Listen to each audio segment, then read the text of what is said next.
Hello, friends.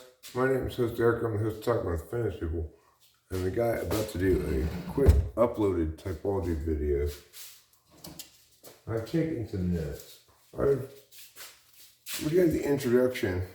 This video is inspired by some things that were said by another majestic INFJ in this video that I watched yesterday.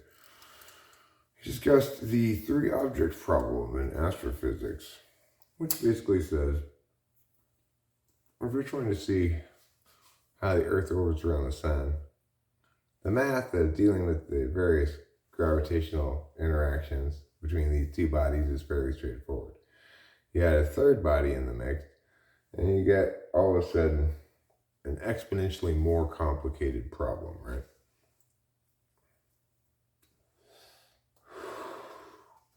Because each of the bodies is behaving as an object and an agent, right? So it's not salient, it's not sentient agency. It is nevertheless an agency because each of these things is exerting a gravitational pull.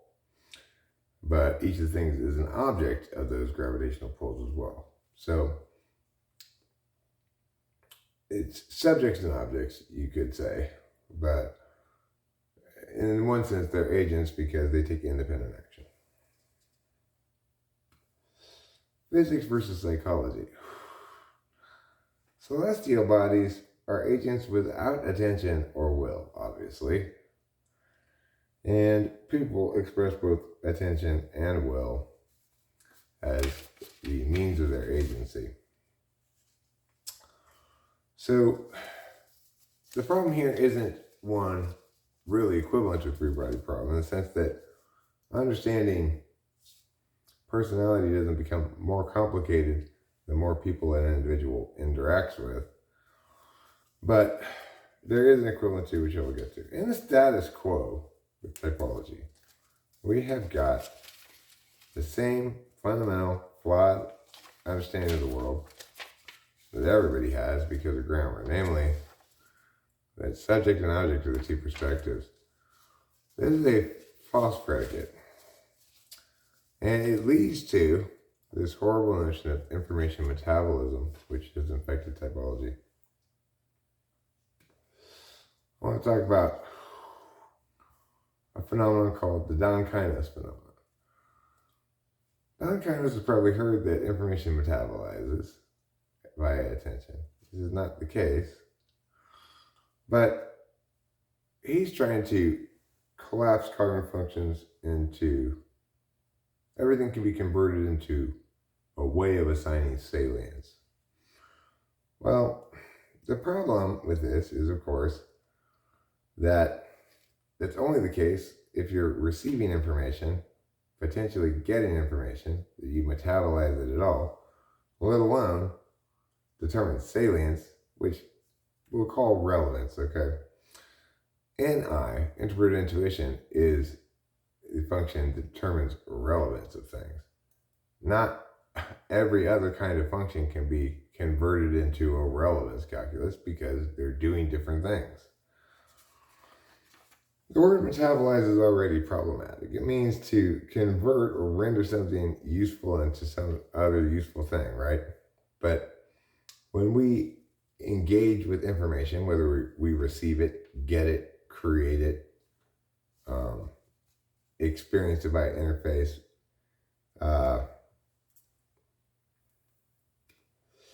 it's not the case that we are converting or rendering that information useful. It is instead the case that our attention is making our relationship with that information part of who we are. So let's go on to page 3, objects of analysis. One of the problems in typology is, of course, because we're using language to discuss it, we're always talking about objects of analysis. Analysis well done removes the subjective. That is to say, it evaluates the arguments on their merits and does not consider the person. But persistence of word versus persistence of somebody talking, they stop talking eventually, but their words persist, reinforces the notion of the fact that you're engaging artifacts that can be independently evaluated and not people. So another way to understand this double bind is the process of correctness. Excise the individual. What does that say? I gotta look at my glasses. Presumes something incorrect, that truth and knowledge aren't examples of attention or humans being. They are. So if you want people to be more sciencey about it, like, well, give me a way to falsify your thing, well, that's all well and good. And it's appropriate for certain things. But we need to remember that all of those processes are still processes of humans paying attention. Inherencies. That's to say, barriers to solvency in the status quo. Well, the biggest barrier is people don't understand there are three perspectives: subject, agent, object. And this resolves most function model problems. Socionics is never going to get it right, thinking people metabolize information when they pay attention, because some functions are action functions. You put information, you're not metabolizing shit. In reality, we've got the same kind of mechanics of information that we do on the computer. You put information, get information, receive information, interface, or handshake. To put is to act. To get is to deliberate. Turn-based equals action and deliberation. Put and get. So in the world, we have two kinds of actions we take. Some of them I can plan out in full what I'm going to do when I get there, and then you'll have your turn. Some things I've got to read the room, interface. I know where I'm going to be able to plan it out. I got to get my hands dirty. So the thing to note here is that action expects to decide and then implement, whereas receiving expects to engage responsibly, get their hands dirty. You can't plan on how you're going to schmooze this angry lady into being cool. You have to read her, adjust accordingly. So then, what are the key dichotomies that we need to know for typology? Well, I've listed some of them here. Fields, external and internal, physical and metaphysical. So 4 total. Function purpose is either communicative or experiential. Your N's and your TIFE are communication. Your S's and your TEFI are experience. Engagements, there are turn-based and there are real-time engagements. Turn-based are static, real-time are dynamic.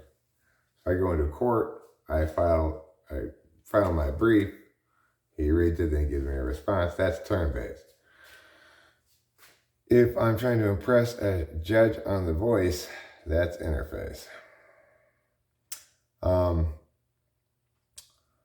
So, kinds of functions. There are your knowing and deciding functions, your epistemology functions. Those are SI, NI, TI, and FI. And then there's your acting interface functions. That's NESE and TEFE. As far as mechanics go, put, get, receive, interface. Values. An important dichotomy is instrumental and absolute, although it's a little bit of a simplified dichotomy. But the slots can be explained as follows. Your nature, first slot. Your way, second slot. Your scorecard, third slot. Your self-deprecating, fourth slot. Your world validating, fifth slot. Your counter-valued, sixth slot. Your infantile, seventh slot. Insecure or balanced, eighth slot. Slots 1 and 2, it's important to remember, prioritize in ways that define the shortcomings with all the other possible functions. In other words, you have pushed them out of the way in some fashion in order to be who you are. Page 7. Why hasn't typology won this argument? Why hasn't it? Well, here are some wrong notions as to why. The inherent mushiness of typology. Well, typology is less mushy than anything else in psychology.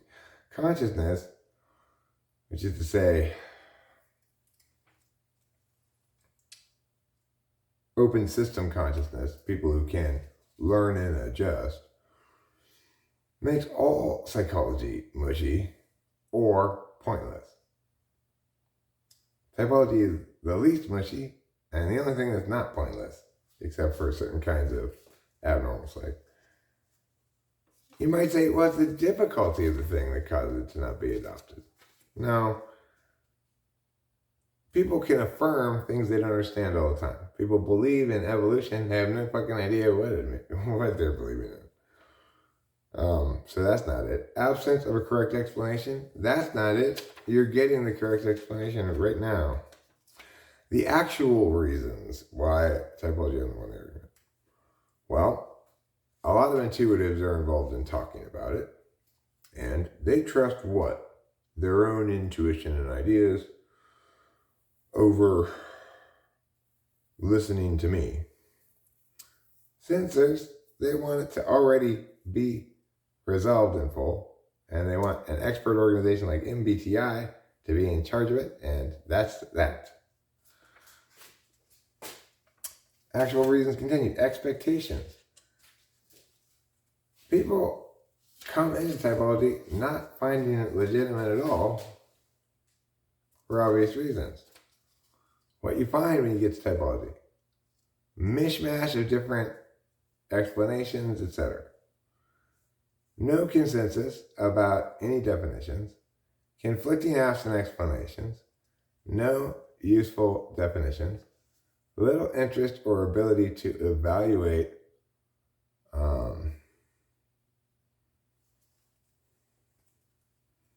merit, to evaluate arguments on their merit. Ontological backmapping, which is to say, the notion that I'm creative and smart, therefore I'm an ENTP, it's like totally backwards.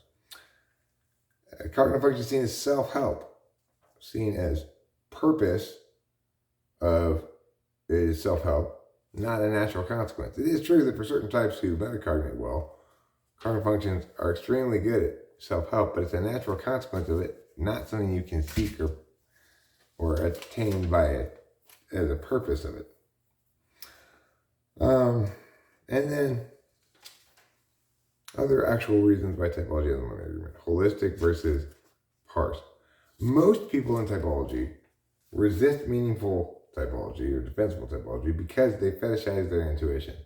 They do not want to use process of elimination, concrete, definitive polar tests. They can really nail somebody down. They don't want to do that because they want to intuit holistically what someone's type is based on whatever they want to look at, right? I occasionally get somebody the opposite way, like Mike Hart. Mike Hart's one example of the opposite problem. Studies have shown this is a way of rejecting intuition in favor of, I guess you'd say, credentials /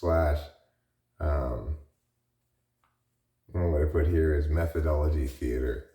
It's like you can make as definitive a set of empirics as you want if it just links to itself in this sort of circle jerk of test correlation matchups. Well, then you clearly do not know what the purpose of thinking and studies are at all. But the single most important reason why typology is not won the argument is this. No one typologying on YouTube wants to be among the almost everybody group that's wrong. Coming to terms with such goes part and parcel with embracing the fact that defensible typology is correct and exclusively so. Very few people are so well actualized that they're going to say, oh, I've been talking about typology for a while, but I'm completely talking out of my ass. Now that I listen to Eric and it makes perfectly good sense. Obviously, I've just been talking out of my ass. Most people are not that secure, So what you have is a vested interest, sort of ego-wise, in the vast majority of people on YouTube for there to be no wrong or right interpretation of cognitive functions.